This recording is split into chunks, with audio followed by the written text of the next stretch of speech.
Salut, salut! Alors aujourd'hui, nous allons discuter un petit peu de la foire aux taxes. Encore, encore. Puisqu'on apprend que l'Assemblée nationale, par exemple, a adopté un amendement socialiste qui augmente la CSG, donc la CSG, pour, pour ceux qui ne comprennent pas tout à fait ce que c'est normal hein, avec toutes les taxes qu'ils nous mettent maintenant.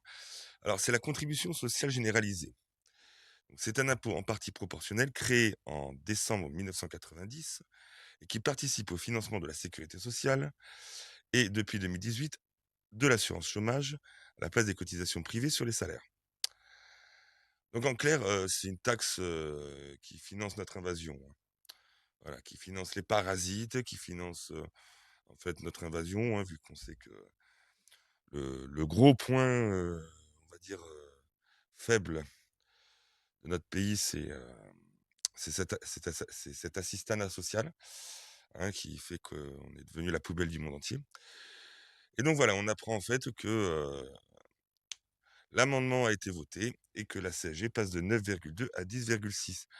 Donc sont concernés, bien sûr, les dividendes, les intérêts, les plus-values, revenus fonciers, assurance vie imposable et compte-titres. Voilà, donc en fait, tout ce que possèdent la plupart des Français, et bien comme ça, on va encore aller leur taxer leur pognon pour continuer à financer les parasites, le grand remplacement, l'invasion étrangère que nous subissons, enfin voilà. Mais ce n'est pas tout, parce que on pourrait dire, ouais, quand on voit le petit tableau, on se dit, bon, bah, allez, à droite, le RN et tout ça, ils ont voté contre. Ok, sauf que le RN ont voté contre. Mais quand vous avez par exemple Jean-Philippe Tanguy, donc député RN, qui dépose un amendement pour la création d'une exit tax, donc encore une taxe. Alors l'exit tax, si vous voulez, c'est une taxe. Je vais le mettre en grand écran. Donc l'exit tax, c'est l'imposition des plus-values latentes lors de transferts par le contribuable de leur domicile fiscal hors de France. Voilà. Dispositif fiscal français dont l'objectif est de lutter contre l'évasion fiscale en dissuadant les entrepreneurs implantés en France de délocaliser leurs activités pour des raisons fiscales. Alors je pense que les entrepreneurs qui délocalisent pour des raisons fiscales préféreraient en réalité rester en France euh, sans hausse d'impôts en fait, sans hausse de taxes supplémentaires. Ils sont surtaxés en France, on est le pays le plus taxé, le plus imposé au monde. Moi, je m'étonne pas que les mecs, ils essaient de partir en Italie, en Espagne, en Belgique, là où c'est quand même beaucoup moins taxé. Ça, c'est la faute de de nos gouvernements. Si derrière, t'arrêtes pas de taxer, c'est normal que les mecs s'enfuient. Sauf que là, cette taxe-là, en fait, alors que c'est pour les entrepreneurs, mais aussi pour n'importe quel Français lambda qui aurait envie, en fait, d'aller vivre à l'étranger, et je peux comprendre tout à fait ce choix, ben non, non, il devra continuer à payer des taxes en France pour continuer à financer tous les Pokémon, tous les parasites. Enfin bon, bref. Je vous refais pas le dessin, hein. Voilà. Donc voilà, là, la CSG, ça a été voté par la gauche, mais le RN n'est pas en reste non plus, hein. On a aussi là, encore une fois, Jean-Philippe Tanguy. Lui, en ce moment, c'est des pépites, hein. De toute façon, j'en rediscuterai dans une autre vidéo de ce petit monsieur. Donc Jean-Philippe Tanguy félicite le RN de faire avancer des idées socialistes du PS, et en direct en plus, hein, il me dit ça. Le RN fait avancer concrètement certaines promesses que le PS n'aurait pas fait respecter sans nous. Euh, T'es Rassemblement National ou t'es Parti Socialiste? Moi, est-ce que le RN doivent être rebaptisés? RSN, par exemple. Rassemblement Socialiste National. Allez, on va écouter ça 2 minutes. Ça a l'air assez lunaire. De toute façon, vous savez, nous, heureusement qu'on a nos voix pour faire respecter certaines promesses, puisque vu que les gauches se sont divisées, vous savez que la moitié de la gauche n'a pas voté la suspension de la réforme des retraites en commission des affaires sociales. Donc, heureusement, que nous avons voté cette suspension et donc il n'y a pas J'aime bien la journaliste, je sais pas si tu «Eh, casse-toi toi, casse-toi, casse-toi! Eh, casse-toi, casse-toi, casse-toi!» avancé dans cette assemblée vu le poids du groupe Rassemblement national sans qu'on la vote. Donc nous, on fait concrètement avancer certaines promesses que les socialistes n'auraient pas fait respecter sans nous. Voilà. Donc en clair, faut vraiment que les Français, commencent à se l'ancrer dans le crâne. Le Rassemblement national n'est pas de droite. C'est un parti, patriote ou nationaliste, pseudo-nationaliste, de gauche, voire centre-gauche, c'est tout. C'est rien de plus. Là, faut vraiment que les Français ouvrent les yeux, quoi. Faut que les Français ouvrent les yeux sur ce parti politique. C'est du mensonge. C'est une hypocrisie, ce parti. Il vogue sur l'idée que les gens avaient du FN, parce qu'ils pensent que c'est la continuité, sauf que, en même temps, ils se sont jamais cachés de faire de au RN, de faire fait une rupture totale avec le FN. Mais dans l'inconscient de leurs électeurs, de beaucoup de leurs électeurs, si vous voulez, ils ont confiance en eux parce qu'ils se souviennent encore du FN, malgré, les impairs, de Jean-Marie Le Pen. Mais, je veux dire, voilà, aujourd'hui, la situation dans laquelle on est, les gens se dirigent vers un parti qui pense être historique. Ils ne comprennent pas que, Marine Le Pen a complètement dévoyé ce parti. Elle a complètement dévoyé. C'est monsieur Tanguy qui était avant avec, Debout la France et Dupont-Aignan, qui il y a quelques années, je ressortirai, les tweets, disait: «Jamais je voterai pour le RN». C'est son porte-voix aujourd'hui. Donc voilà, c'est de l'hypocrisie ces gens-là, ça devient, pathétique quand je vois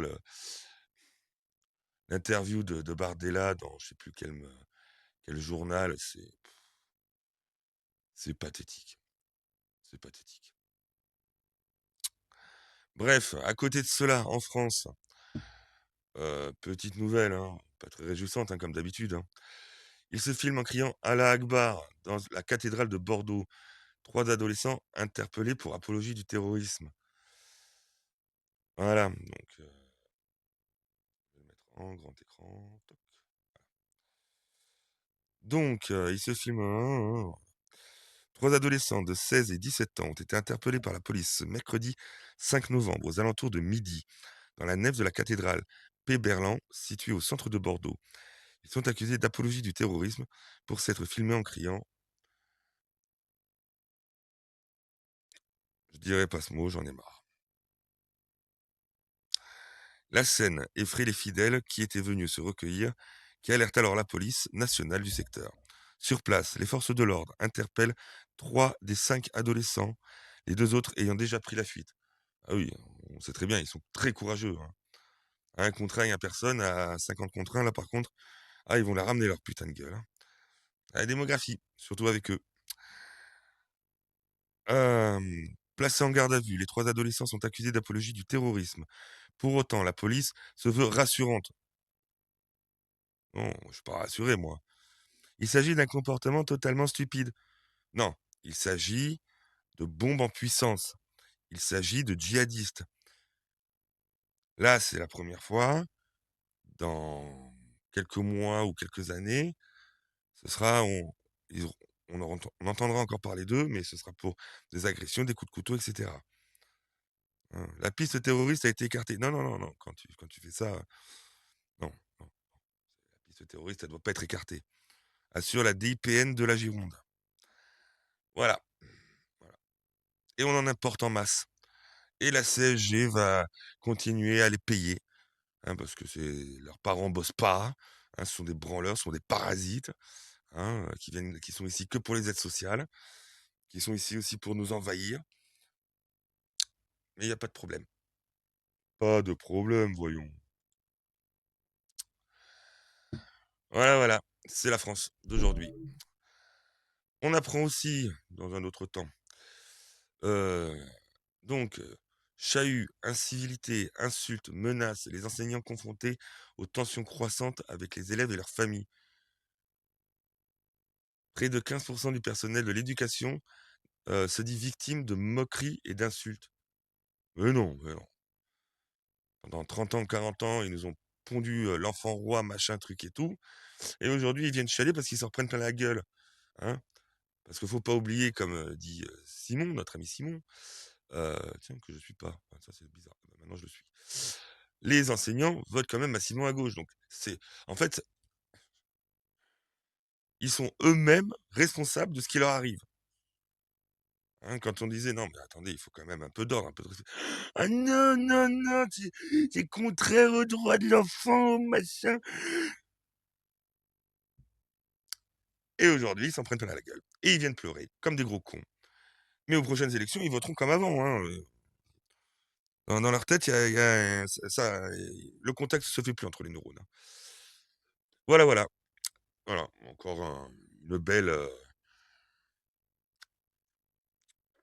preuve, de la situation, catastrophique de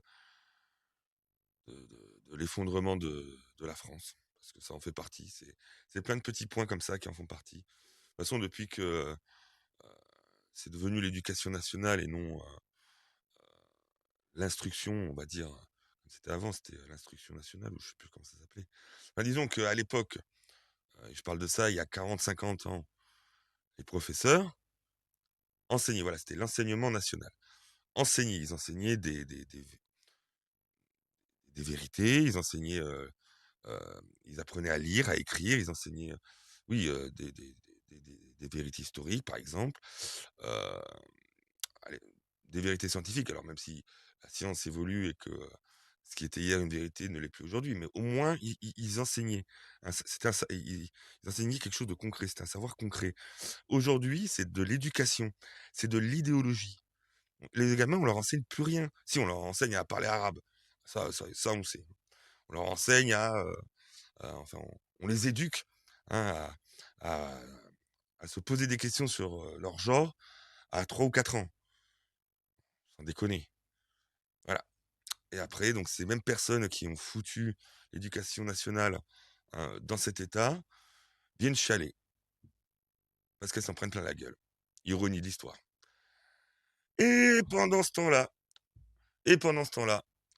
on a notre, cher foutriquet premier qui lui, tranquille, au Brésil, s'amuse à faire de la samba. Allez, tam tam ou tambour, ça dépend de.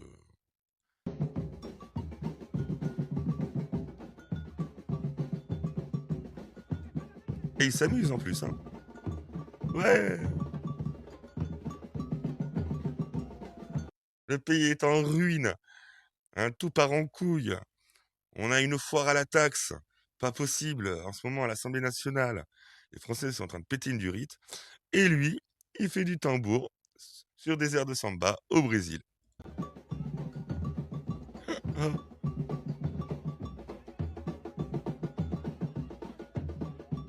voilà, il est tout content. Il a un grand sourire. Waouh, c'est super. Il y a des gens qui m'aiment, au moins quelque part dans le monde. Oui, parce qu'en France, je crois que plus personne ne l'aime là. Allez, jusqu'à la fin. Ouais, ouais, ouais, c'est super. Il fait du tam-tam. Voilà, voilà. Notre, bon Manu, voilà, qui est adoré, hein. Oh! Ah! Ah! Manu! Manu! Ah! Étant donné que sa femme, elle a 40 ans de plus que lui, elle se dit peut-être: «Ah, j'ai peut-être une chance moi! Ah Manu, Manu!» Au moins il est aimé quelque part, au Brésil. Voilà, donc tout part en couille et lui, il fait de la samba et il fait des grands sourires. «Oh, je vous aime, oh, je vous aime, je vous aime». Ben, tant mieux parce que nous on l'aime pas, on l'aime plus. Enfin, moi j'ai jamais aimé de base, mais ceux qui l'aimaient avant, ben, ils l'aiment plus maintenant. Bon allez, c'était une petite vidéo un peu, pour parcourir l'actualité. J'espère qu'elle vous aura plu. Si c'est le cas, un pouce, un like, abonnez-vous, ça fait toujours plaisir, ça aide au référencement. Et pour ma part, eh bien, je vous retrouve très bientôt pour de prochaines aventures. Allez, ciao tout le monde!